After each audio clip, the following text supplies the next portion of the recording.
그런데 생강은 어떻게 먹느냐에 따라서 그 효과가 달라지게 돼요. 자, 지금부터가 중요한 내용인데요.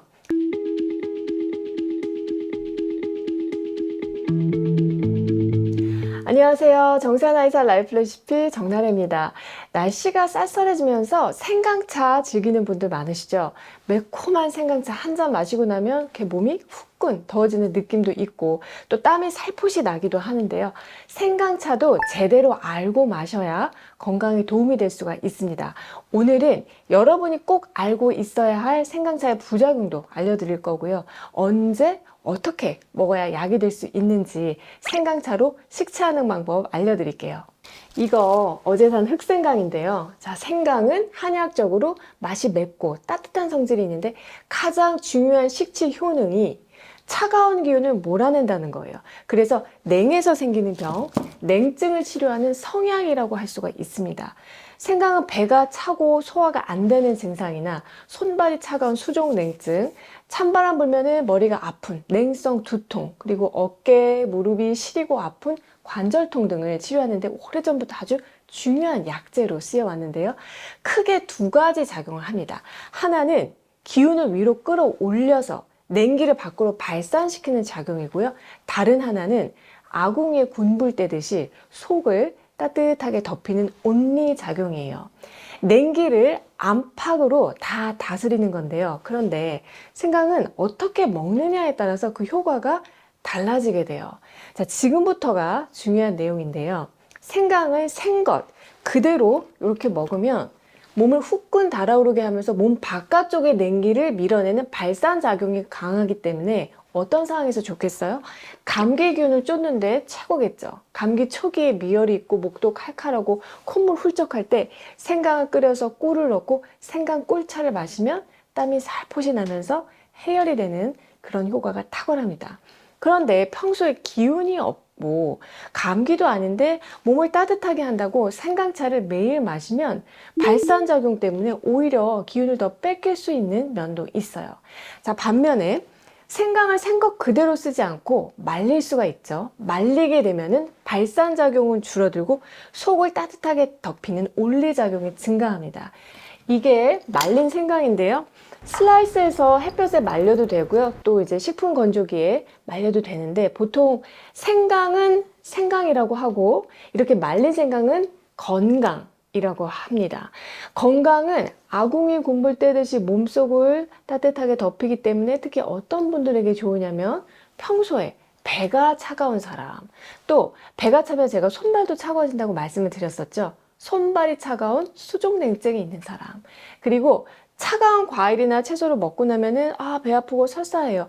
이런 분들이 꾸준히 먹으면 뱃속의 냉증을 다스리는 약이 됩니다. 지금 막 향이 너무 좋은데, 자, 놀라운 거는 이 말린 생강은 온리작용만 증가하는 것이 아니라 항암, 항산화, 항염증 작용이 모두 증가한다는 거예요. 우리가 생강을 먹을 때 매운맛을 느끼는 것은 신선한 생강 속에 있는 진저롤이라는 성분 때문인데 건조 과정을 거쳐서 이렇게 말린 생강이 되면 진저롤 성분이 탈수되면서 쇼가올 성분으로 변하게 됩니다. 그래서 생강에는 진저롤이 많고 말린 생강에는 쇼가올이 많은데 여러 연구에서 진저롤보다 쇼가올 성분이 훨씬 더 효과적으로 항암, 항산화, 항염증 작용을 하는 것으로 나타났어요. 그리고 한 가지 더, 생강을 말릴 때 그냥 건조하는 게 아니라 한번 쪄서 찐 생강으로 만든 다음에 말리면 쇼가올 성분이 더욱 증가하면서 각종 염증을 다스리고 생리통, 복통, 관절통을 다스리는 진통 효과도 약 10배까지 상승하는 것으로 알려져 있습니다. 그래서 속이 냉한 분들이나 만성염증, 만성적인 통증이 있는 분들은 생강차를 꾸준히 마신다면은 생강청보다는 찐 생강을 말려서 차로 끓여 드셔야 효과를 제대로 볼 수가 있어요. 요맘때에 생강 많이 구입해서 1년 내내 집에 두고 먹을 수 있는 가정 상비약으로 만드는 방법을 지금부터 알려드릴게요. 자, 먼저 생강을 구입할 때는 되도록 세척한 생강 말고 이렇게 흑생강으로 구입을 해주시고요. 이제 껍질을 벗겨주셔야 되는데 대부분의 채소 과일은 껍질이 약성이 좋아서 제가 항상 껍질째 쓰라 이렇게 말씀을 드렸는데, 생강은 아니에요. 생강은 육질하고 껍질이 성질이 상반되는 특징이 있어서 육질은 성질이 따뜻한 반면에 껍질은 서늘하거든요. 오늘은 몸이 차가운 냉증을 다스리기 위한 목적이기 때문에 껍질은 다 벗겨내도록 하겠습니다. 생강 껍질 벗겨보신 분들은 아시겠지만 이게 표면이 울퉁불퉁해서 벗기기가 쉽지가 않아요. 그래서 생강 껍질 아주 쉽게 벗기는 팁을 알려드리면, 자, 씻어서 냉동고에 한 반나절 이상 두었다가 그냥 손으로 문지르거나 아니면 숟가락을 이용해서 벗기면 아주 쉽게 벗길 수가 있습니다. 이렇게 이제 껍질 벗긴 생강은 얇게 슬라이스 해주시고요. 찜기에 골고루 올린 다음에 중불에서 약 20분간 쪄주면 돼요. 생강 양에 따라서 찌는 시간을 조절을 해주시고요. 그 다음 찐 생강을 말리면 되는데, 통풍이 잘 되는 곳에서 바짝 말리거나 식품 건조기에서 말리면 한 70도에서 4시간에서 5시간 정도 완전히 건조해주시면 끝입니다. 그래서 이렇게 건조한 생강을 이대로 보관을 해두었다가 물에 넣고 끓여서 차로 마시면 되는 거예요. 너무 오래 끓이면 정유 성분이 다 휘발돼서 날아가기 때문에 생강은 한 10에서 15분 정도만 끓이셔도 충분하고요. 생강과 식치궁합이 굉장히 잘 맞는 게 여러분 꿀입니다. 꿀 역시 성질이 따뜻하기 때문에 온열 효과가 극대화되고요. 꿀의 단맛이 이 생강의 매운맛을 중화시켜서 위장 자극이 덜 하도록 부드럽게 만들어줘요. 그래서 당뇨가 없다면 생강 꿀차를 추천드리고요. 자, 그런데 저는 아예 그냥 이렇게 가루를 내서 찐 생강 가루로 만들어 놓고 쓰는 걸 좋아하는데, 뭐 요리에 쓸 게 아니니까 입자가 좀 거칠어도 전혀 상관없고요. 바쁠 때는 뜨거운 물이나 차에 요 찐 생강 가루를 한 티스푼 정도 바로 넣어서 그냥 우려서 마실 수도 있고, 뭐 좀 더 깊은 맛을 원할 때는 다시백에 넣고 물 넣고 끓여서 마실 수도 있고, 아니면 꿀하고 생강가루를 섞어 두었다가 역시 따뜻한 물에 한 2스푼 정도 넣어서 마시기도 합니다. 활용도 다양하고 보관도 정말 편해서 좋아요. 자, 이 영상을 보고 계신 시청자 여러분 중에서는 생강을 생것 그대로 썰어서 꿀에 절여서 생강청으로 두고 차로 타서 먹는 분들이 많을 거라는 생각이 듭니다. 그런데 이제 생강청은 말린 생강이 아니기 때문에 같은 생강차라 하더라도 효능이 달라진다는 점을 알아두셨으면 하고요. 자, 지금부터 생강차 마시는 법 그리고 주의점을 알려드리면, 하루 중에서는 아침에 마시는 게 가장 좋다. 지난번에 제가 무 주스는 저녁에 드시는 게 가장 좋다고 말씀을 드렸어요. 무와 달리 생강은 기운을 발산, 위로 끌어올리는 작용이 있기 때문에 기운이 상승하는 아침이나 오전에 드시는 게 가장 좋습니다.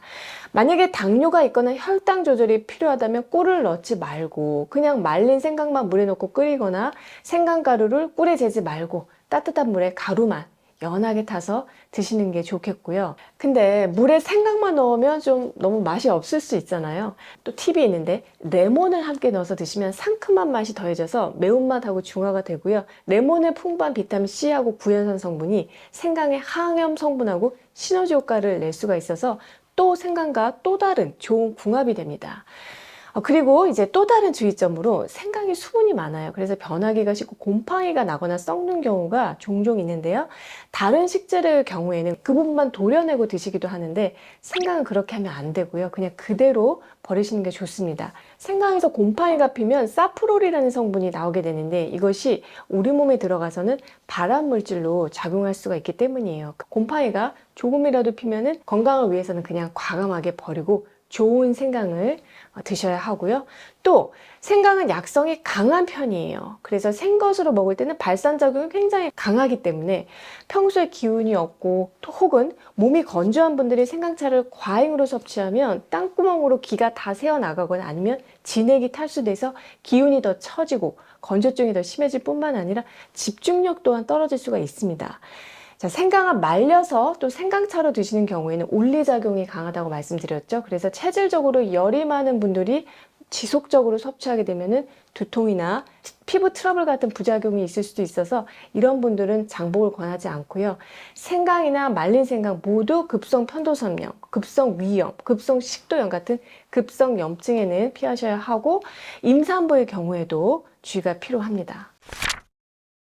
오늘 내용을 다시 한번 정리하면, 생강은 냉증을 치료하는 성약이다. 그런데 먹는 방법에 따라서 효능이 달라지는데 이렇게 생것으로 먹으면 기운을 끌어올려서 몸 밖으로 냉기를 쫓아내는 발산작용이 탁월하기 때문에 감기 초기에 좋다.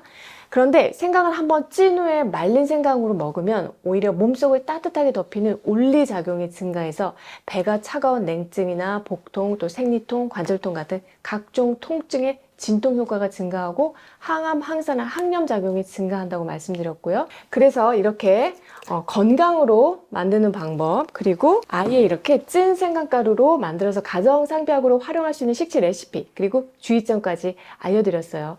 겨울에 수족냉증으로 고생하시는 분들은 특히 제가 오늘 알려드린 방법으로 그렇게 생강차 만들어서 꾸준히 한번 들어보셨으면 하고요. 올해도 정나래와 함께 슬기로운 식생을 하시고 저는 다음에 또 좋은 내용으로 찾아뵐게요. 평소에 어떤 음식을 어떻게 먹으면 좋을지 개인적으로 궁금하신 점 있으시면요. 식치 상담소로 사연 보내주시면 1:1 코칭을 해드리고 있습니다. 영상 아래 정보랑 그리고 고정 댓글에 신청하는 링크 있으니까요. 들어오셔서 작성해 주시면 되고요. 콘텐츠 특성상 사연이 채택 시까지 1개월 이상 걸릴 수 있다는 점 양해 부탁드리고 유튜브나 인스타 DM으로 언제 소개해 주냐고 문의 주시는 분들이 많으신데 일일이 저희가 답변 드리지 못하는 점도 양해 부탁드립니다. 사연이 채택되신 분들께는 저희가 개별 연락 드릴 테니까 편한 마음으로 기다려 주셨으면 하고요. 채택된 사연은 식치상담소 코너에서 확인하실 수 있으니까 보시고 도움 받으셨으면 합니다.